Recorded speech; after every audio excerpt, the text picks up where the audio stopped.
We are in an economic crisis, perhaps not for the same reasons as the rest of the world. We have our own internal problems. But what can we do to meet the challenges of the economic crisis? And the suggestion is corporate boards must change the way they work.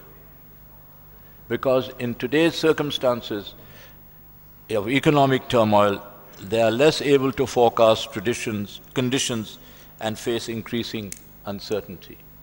I think that is the basis on which we would like to go forward.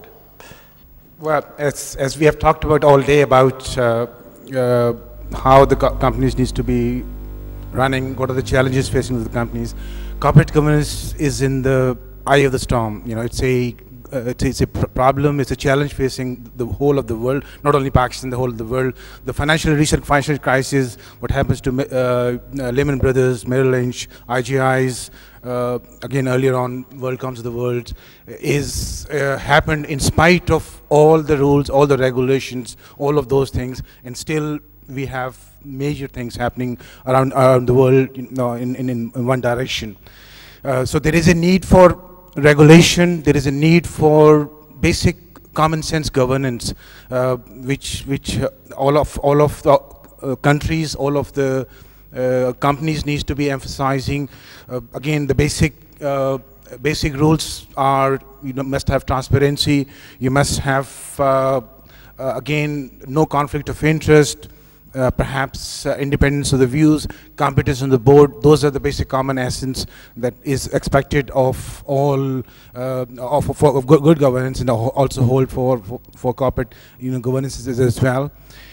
If again, on a lighter vein, looking at it, one of my observations around the world is that the political government or political governance of a country is often a representative of how institutions in the country also behave. You know, if our political system is more dictatorial, chances are your corporations, your organizations, the country, even the universities in the countries are going to be more dictatorial in nature. If you have more democracy, so there is a linkage over here, good or bad, you know, you figure it out. But the linkage is, there is a need for us to strengthen the political system, because that will have a bearing upon the governance of the companies as well.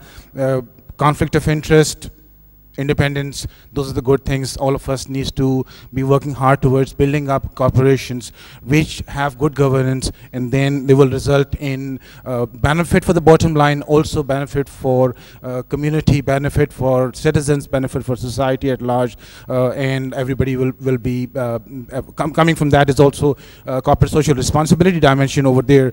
The difference between philanthropy and corporate social responsibility is that while philanthropy is about giving only, whereas corporate social responsibility is about doing something which also is the benefit of the corporation as well. Corporate governance is one of those things which has an advantage. If you have good governance, it has an advantage towards the bottom line of the organization. It has an advantage towards growth of the organization. It has an advantage towards competitiveness of the organization. And I think we need to strengthen the system as opposed to making it, you know, weaker. I think that's a good introduction, but how do we motivate the boards, having regard to today's environment? Would you have some thoughts on that? These are the principles which must be adopted, but in today's circumstances, with, say, the economic conditions of Pakistan in turmoil, with borrowing rates, where the world is about 2 to 4%, we are 9 to 15%. How do we get the boards motivated to do something?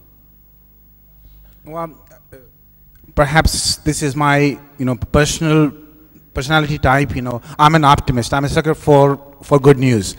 All day, you know, I heard a lot of things that we talked about being reactive. You know, what separates men from boys or girls from women is the notion of looking the downside as an opportunity, looking at it is an opportunity. If you look at the history of the world, the current financial crisis that I see is the remnants of that was after the First World War. and it lasted about 3 to 5 years time period. And because of the compression of the time period these days, my expectation is that this cycle is going to last about 3 years time, and we are only 1.5 years into the cycle.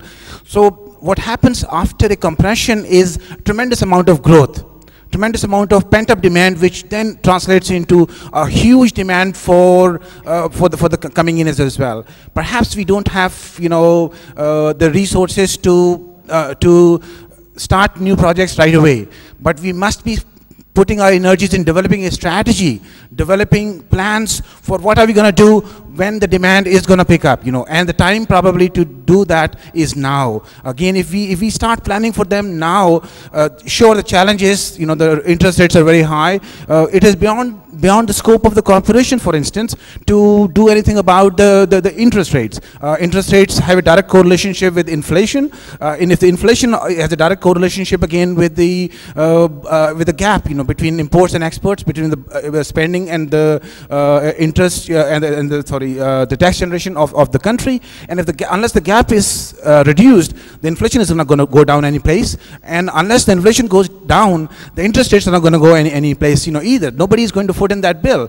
So those are the realities. However, the opportunities are around the corner. I would not be surprised, and I'm an optimist, like I said.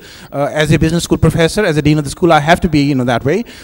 We are looking at 2 years down the road, a tremendous surge of demand coming in, and the question to ask is, are we ready for that? Thank you. I think you're making a good point.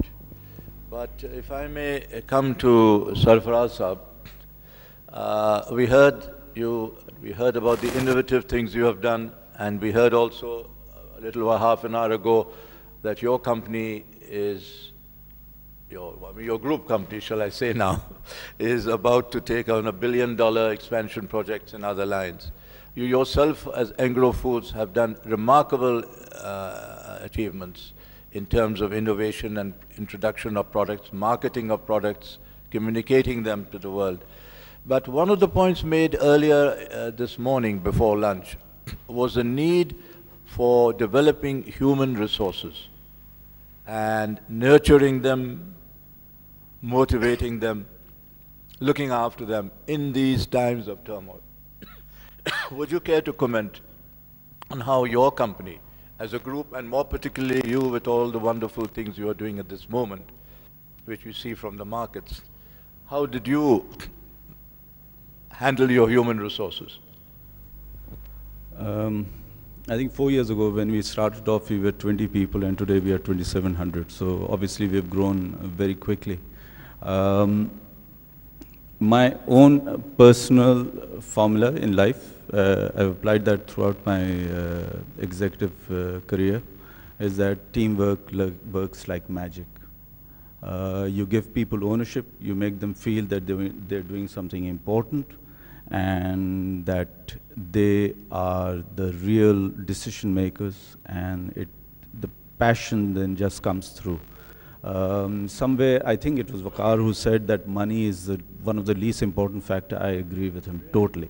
I think if you have a great project, people will work just to achieve that, because they know that, most people have calculated, especially the younger ones, that 5 years or 10 years down the road, this is going to pay them dividends.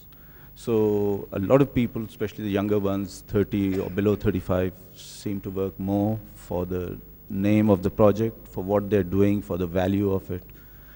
So I think if you put together this sort of teamwork and a feeling that it's important and that they are the decision makers, if the ownership is there, it just works. And honestly, I'd say I don't think I've done anything other than that. Just let people feel that way.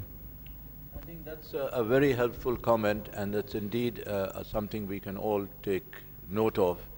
But two questions seem to arise from that, which I think we might all like to hear about. One is, you train up these people, motivate them. You're talking of young people now reaching the age of 30, 35. What is the rate of attrition? How do you